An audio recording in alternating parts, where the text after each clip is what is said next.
자, 안녕하십니까. 노보스 인더스트리 노사장입니다. 주말 잘 보내셨나요? 비도 많이 왔던 것 같은데 다들 비 피해는 없었는지 모르겠습니다. 오늘 칠판 강의 재밌어요. 내용이 끝장나거든요. 한국 시장 중형차에 대해서 오늘 정의를 내리고 가려고 하니까 어허, 슈퍼챗 들어왔네. 슈퍼챗이 들어왔습니다. 쩡민아님께서 마무리를 하셨어요.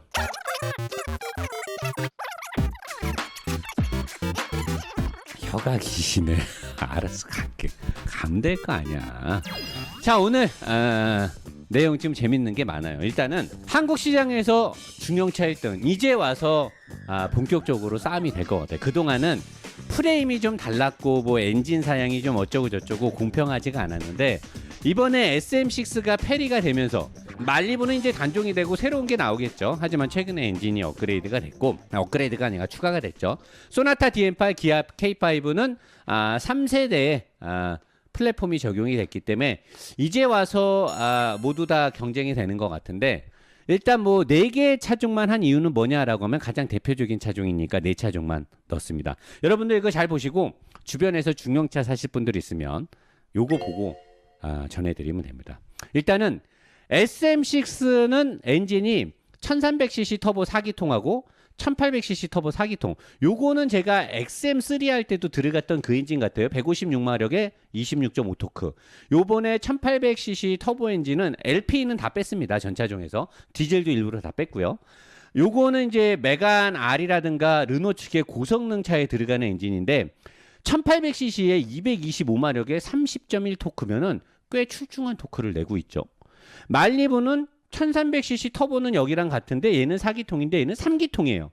얘가 3기통인 이유는 아마 미국의 GM이 BMW나 미니나 이쪽하고 제휴해서 같이 기술 공유하는 것들 때문에 그들의 미니에 들어가는 그 엔진이 아마 이쪽에서도 같이 활용하는 것 같은데 마력은 같죠. 같은 3기통이지만 156마력이고 얘는 4기통이고 얘는 3기통이니까 토크가 약 2.4 정도가 SM6가 높고요.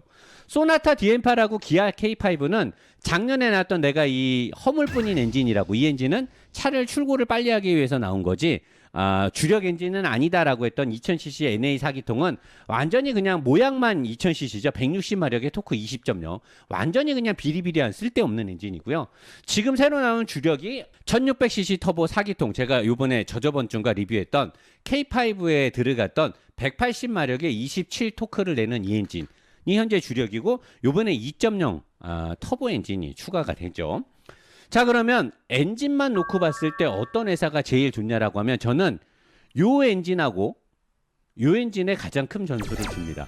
근데 요 엔진은 차 가격도 그렇고 얘네들도 2.0 터보들 나오죠. 250마력인가 240마력으로 나오는데 얘가 2000cc 터보고 얘네들도 2000cc 터보가 나올 거기 때문에 나와보면 알겠지만 마력은 얘네가 높게 나온다 치더라도 엔진의 블럭이나 엔진의 기술력이나 냉각이나 내구성 모든 면들에서 엔진만 놓고 보면 말리부에 들어가는 2000cc 4기통 엔진이 제일 좋고요.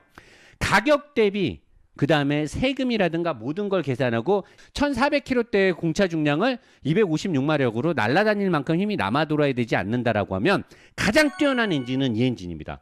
그리고 얘네들이 나오는 여기 1600cc 엔진들보다도 월등히 내구성이나 모든 것들이 검증이 된 엔진이에요. 이미 몇 년 전부터 적용이 됐었고 많이 업그레이드가 됐기 때문에 가장 내구성이라든가 효율성 모든 거에서 SM6에 들어가는 이 엔진이 네가 갑이다, 갑 이렇게 되는 거고, 출력과 모든 것, 돈까지 지불하는 모든 것들이 프리페이를 한다라고 하면 요 엔진이 갑이죠. 그래서 요거는 여러분들이 엔진을 고를 때 알아서 거기서 선택을 하면 된다라고 하는 거고요.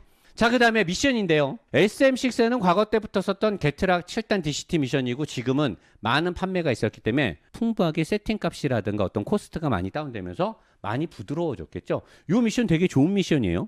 1단, 2단에서 약간의 울컥거림이 간혹 있기는 하나 어떤 그 차 진짜 모르는 리뷰어가 고의적으로 출발을 하면서 막 머리를 막 앞뒤로 막 이렇게 흔들면서 막 멀미가 난다는데 피가 막 쏠리는데 그거 다 뻥인 거 아시죠, 여러분? 완전 뻥이에요. 다 거짓말이, 새빨간 거짓말이에요. 절대로 그런 미션이 아닙니다. 전 세계적으로 이 차를 타면서 머리통을 그렇게 흔드는 리뷰어는 우리나라에 딱 한 사람밖에 없어요. 진짜 쪽팔린 일입니다. 이 미션은 DCT 미션의 특성상 1단과 2단에서 입력 토크가 약하게 들어갈 때는 미션의 꿀렁임이 있을 수밖에 없죠. DCT 미션 더블 클러치들은 입력 토크가 세게 가지 않으면 엔진의 회전수를 1500rpm 2000으로 올리면서 들어가지 않으면 당연히 꿀렁임이 있을 수밖에 없어요. 미션의 특성상 어쩔 수가 없습니다. 여기에 들어간 이 미션은 되게 좋은 미션입니다. SM6의 미션은 되게 좋은 미션이에요. 자, 그러면 말리부에 들어간 6단 오토 깊은 산골 보령 미션은 어떠냐? 이거는 보령이다라고. 자, 그 다음에 현대자동차와 기아자동차에 들어갈, 지금은 이 두 차 중에 8단 습식 DCT가 안 들어가고 8단 오토 미션이 들어가 있어요. 기아 K5도 여기랑 또이또이 미션이 들어가 있죠. 엔진도 또이또이고 또이또이인데 얘네들은 부드럽습니다. 그리고 직결감은 얘보다는 떨어지죠. 하지만 시시때때로 얘보다 좋습니다.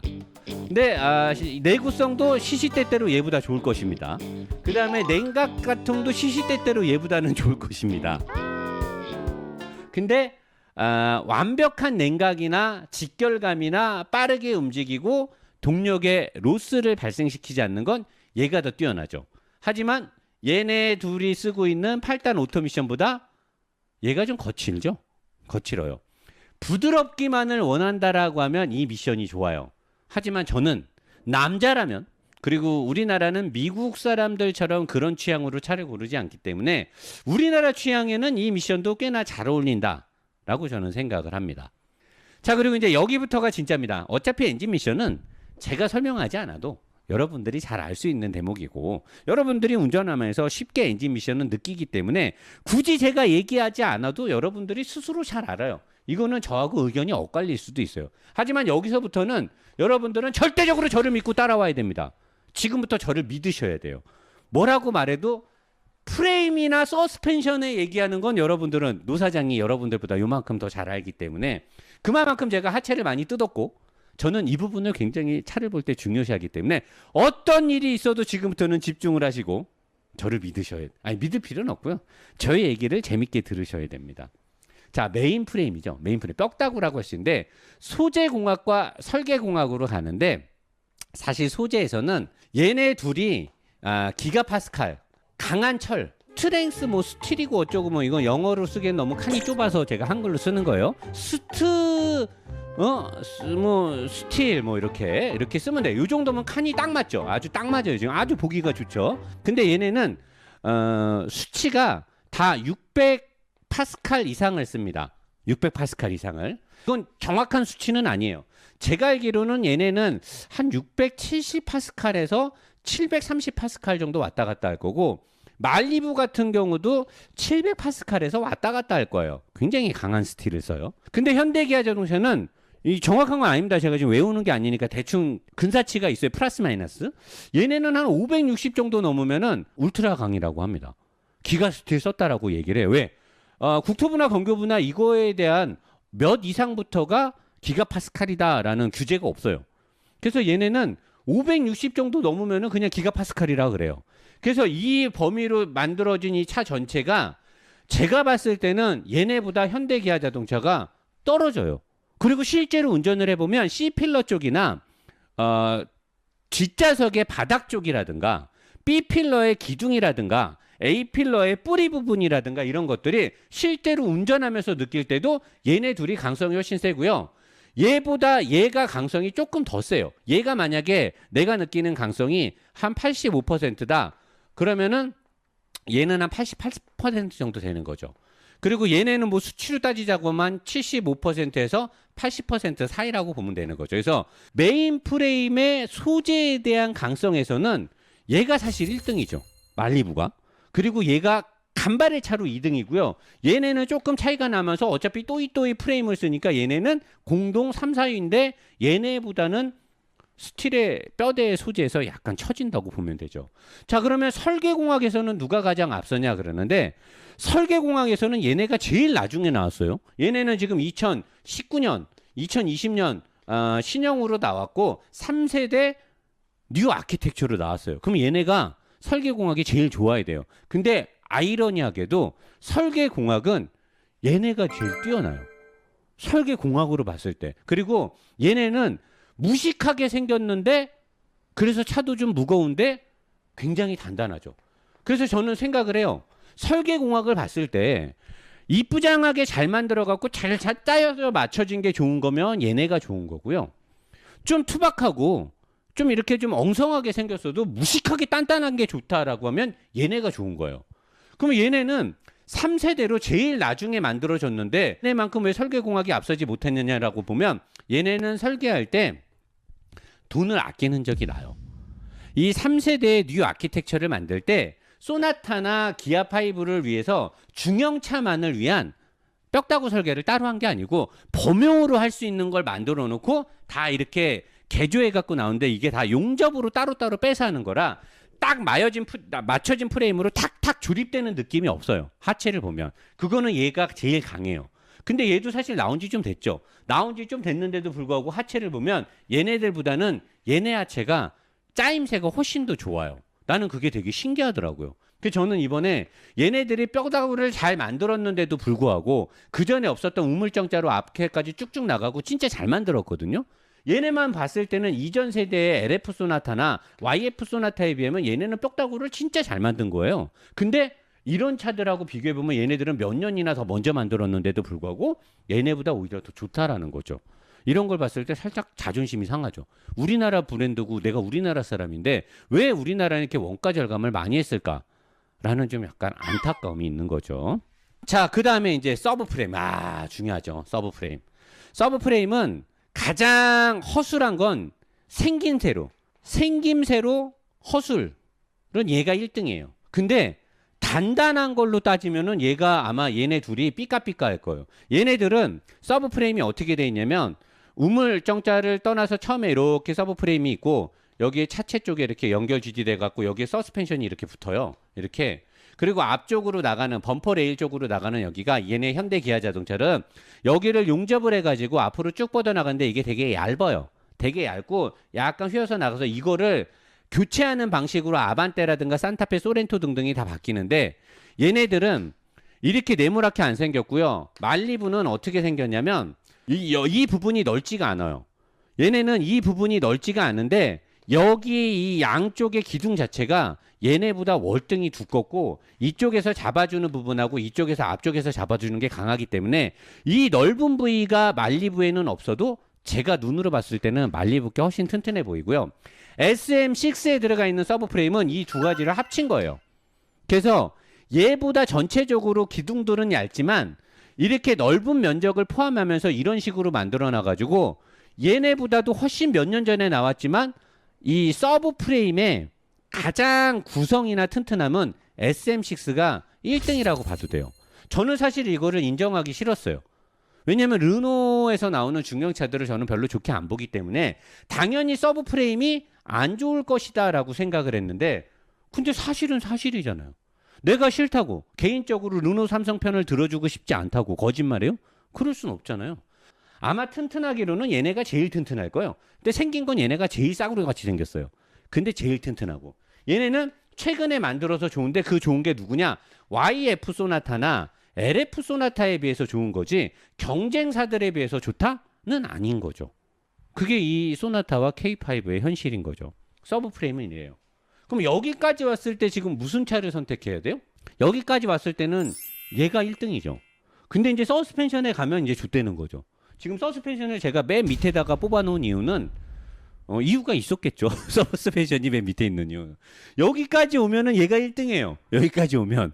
근데 이제 서스펜션으로 가면 뒤집어지는 거죠, 다시. 얘는 이제 홍길동 서스가 들어가 있잖아요. 그게 뒤집어지는 건데, 자, 여기서 재밌는 건 서스펜션에서 프런트, 전방의 서스펜션을 본다라고 하면 얘네 넷 다 모두 다 전방의 서스펜션은 맥퍼슨입니다. 맥퍼슨 서트롯이 들어가 있는데 얘는 차대 쪽에 붙는 피봇이 볼 방식의 볼 방식. 얘는 롤 방식의 롤 방식. 얘네는 롤 방식의 볼 방식. 얘도 롤 방식의 볼 방식. 아주 다르죠. 얘는 맥퍼슨인데 볼볼, 얘는 롤롤, 얘는 롤볼 롤볼. 자, 여러분 뭔지 궁금하시면 제가 보여드릴게요. 이거요. 이쪽에가 바퀴가 달리는 부분이고 이 두 개가 차에 달리는 부분이에요. 이렇게 생긴 걸 롤이라 그래요. 롤 케이크처럼 생겼죠. 이렇게 생긴 걸 제가 볼이라 그래요. 이게 정식 명칭은 뭔지 모르겠어요. 자동차 정비 책에 여기에 대한 정식 명칭은 안 나오는데 제가 그렇게 부릅니다. 롤 케이크를 닮아서 롤 방식. 볼처럼 생겨서 볼이라 하는데 롤 케이크처럼 생긴 게 좋은 점은 뭐냐? 정확성이 굉장히 뛰어나요. 근데 볼 방식에 비해서 자유도가 떨어집니다. 자유롭게 움직이질 못하고 얘는 수직으로만 움직여서 정확도는 끝장이 나는데 자유도가 없기 때문에 승차감에서 불리해요. 그래서 모든 전륜차들은 전방에 있는 서스펜션에 정확도를 요구하는 앞쪽에는 롤 방식을 쓰고 핸들을 틀었을 때 바퀴가 움직이고 이랬을 때 자유각이 필요하기 때문에 이 뒤쪽에는 볼 방식을 써요. 그래서 이게 내 앞바퀴에 이렇게 달려 있고요. 이쪽 바퀴에는 이렇게 달려 있어요. 조수석에는. 그래서 얘가 이렇게 움직인단 말이에요. 자, 그러면 이게 지금 소나타랑 K5에 들어가는 거예요. 근데 말리부에는요. 앞하고 뒤가 다 이렇게 볼 방식으로 돼 있어요. 자유도는 떨어지겠죠. 근데 미국처럼 광활한 대륙을 계속 달릴 때나 노면이 안 좋은 미국의 고속도로가 되게 노면이 안 좋으니까 그런 데서 차를 강인하게 잡고 가려면 앞뒤가 이렇게 롤 방식으로 돼 있는 게 좋아요. 그래서 말리부는 앞뒤가 다 이렇게 롤 방식으로 돼 있어요. 근데 제가 이번에 리뷰해서 이번 주에 나가는 알티마도 그렇고 르노도 그렇고 얘네들은 전체적인 서스펜션 세팅을 되게 독특하게 해요. 이 르노하고 닛산 애들이 약간 독특한 기술이 있는데 이 앞에 서스펜션을 맥퍼슨을 양쪽을 다 볼 방식으로 잡아가지고 볼 방식을 잡으면 자유도가 되게 좋아요. 근데 얘네들은 이 볼 방식을 하면서 이 크기를 굉장히 크게 만듭니다. 굉장히 크게 만들고 댐퍼하고 스프링의 움직임의 범위를 일반 차들하고 다르게 세팅하고 아까 제가 얘기했듯이 SM6가 이 두 가지를 합친 서브 프레임을 쓴다 그러잖아요. 이 서브 프레임을 이 장점의 두 가지를 합친 이유가 뭐냐면 서브 프레임을 튼튼하게 만들어서 저 서스펜션을 세게 잡겠다라는 거예요. 그래서 걔네는 뼈다구를 세게 만든 다음에 서스펜션에 여유를 주는 거예요. 그래서 얘네는 이 SM6나 알티마나 이런 차들을 몰아보면 전륜 차량인데 다른 차들하고 앞에 스티어링 느낌이 달라요. 그게 뭐냐면 뼈다구하고 서브 프레임을 강하게 만든 다음에 서스펜션에 자유도를 주기 때문에 가능한 거예요. 근데 알티마는요. 앞에다가 이런 서스펜션을 넣은 다음에 뒤에다가 WC-본 서스펜션. 걔는 완전히 미친 또라이예요. 알티마는 전륜차 중에서 유일하게 후륜 서스펜션이 WC-본입니다. 트레일링 암이 없는 이번 주에 나가는 저의 하체 오리기를 보시면 아마 깜짝 놀랄 거예요. 트레일링 암이 없는 후륜 구동차 같은 WC-본 서스펜션을 써요. 근데 얘네는 여기다가 뭐를 써? 토션빔을 쓰죠. 왜? 싼 마이로 가기 위해서. SM6는 다 잘 만들고요. 토션빔에서 차 말아먹은 거예요. SM6를 르노 닛산 얼라이언스처럼 알티마가 쓰고 있었던 그걸 그대로 썼잖아요. 얘네 대박 났을 차량이에요. 진짜 대박 났을 거예요. 근데 얘네는 토션빔을 넣고 여기서 단가를 대폭 줄이면서 차 망한 거예요. 이거를 상쇄시키기 위해서 4WS라는 사륜 조향을 넣었죠. 그래도 뭐예요? 근본이 잘못된 건 말아먹는 거예요. 얘네는 여기다 토션빔 안 넣고 알티마가 썼던 독립식 더블 서스펜션 썼으면 대박 났죠. 진짜로 대박 났죠. 얘네는 이거 하나 때문에 차 말아먹은 거예요. 근데 앞에 서스펜션은 얘네들 중에서는 독특하게 부드러우면서 강하게 잡는데 사실 운동 성능에서는 말리부에 들어가는 롤 방식과 롤 방식구 여기 얘네도 알루미늄으로 잡기 때문에 얘네께 가장 좋긴 가장 좋아요. 얘네는 그냥 무난한 거죠. 대부분의 전륜차들은 다 롤 방식과 볼 방식을 섞어서 쓰는 아까 제가 보여드렸던 저런 서스펜션을 써요. 자, 그럼 여기서 이제 종합적으로 점수를 다 매기면 어떻게 돼? 우리나라에서 부들부들 조용하게 AS 잘 받고 그냥저냥 무난하게 타려면 소나타 기아 K5가 제일 낫죠. 그중에 현재 기아 K5가 디자인이 훨씬 더 좋기 때문에 그리고 현대자동차가 최근에 고객 대응을 잘못하고 실수하는 게 많으니까 그래서 현재 기아 K5가 7,000대 8,000대씩 팔리고 있는 거예요. 제일 많이 팔리잖아요. 무난하니까. 근데 이번에 새로 SM6가 나왔어요. 말리부는 보령 미션에서 말아먹고 GM, 쉐보레에서 어떤 국가 간의 분쟁 문제나 이런 것들 때문에 말아먹고 다 안 됐죠. 디자인도 이제 오래됐고. 그래서 얘네는 새로 살아나려면 뉴 모델이 나오기 전에는 이걸로는 심폐소생술이 불가능한 상황. 얘네 거의 떡실신했다고 보면 돼요. 얘네는 그러니까 빼야죠. 얘네는 빼고. 그럼 이번에 새로 나온 SM6가 얘네를 경쟁 상대로 이길 수 있느냐? 뒷바퀴의 토션빔, 그 다음에 게트락 미션의 부드러움이 오토 미션만큼 부드럽지 않은 이 두 가지를 이해할 수 있는 사람이면 SM6가 얘네보다 차는 좋을 거예요. 저는 사실 이 토션빔을 이해할 수 있느냐 없느냐, 저는 사실 이해 못 하거든요. 저는 중형차에서 토션빔을 이해할 수가 없어요. 근데 대부분의 사람들이 중형차 SM6에 들어간 예전에 뭐 AM 링크, 어댑티브 모션 링크, 뭐 말도 안 되는 소리 하는데 그런 것들에 대해서 자기가 뭐 무뎌갖고 못 느낀다? 그러면 사실 지금 이거 수치로만 봤을 때는 SM6가 개꿀이죠. 얘가 개꿀이에요. 요거 하나 빼고는. 그리고 나는 이 게트락 미션 좋더라고요. 직결감도 있고 나는 스포티하고 연비도 좋아서 좋은데 토션빔만 이해할 수 있다라고 하면 SM6를 사는 게 제일 좋죠. 무난하게 부드럽게 타려면 무조건 얘네 K5나 소나타를 사야 되는 게 제일 좋고요. 어떻게 여러분 정리가 좀 됐습니까? 저희가 최대한 저의 어떤 주관적인 저희가 느끼고 제가 탔던 뭐 이런 것들 다 배제하고 장치가 되어 있는 진짜 객관적으로 본 거죠. 그냥 존나 주관적인데 객관적인 것처럼 보이려고 한번 해본 거예요. 굉장히 객관적인 것처럼 보이지 않나요? 이렇게 보면 이런 거 좀 이거 돈 주고도 못 듣는 강의라고. 이제 제자리 가면 이제 슈퍼챗 막 터지는 거죠. 기대하고 제자리로 한번 가보도록 하겠습니다.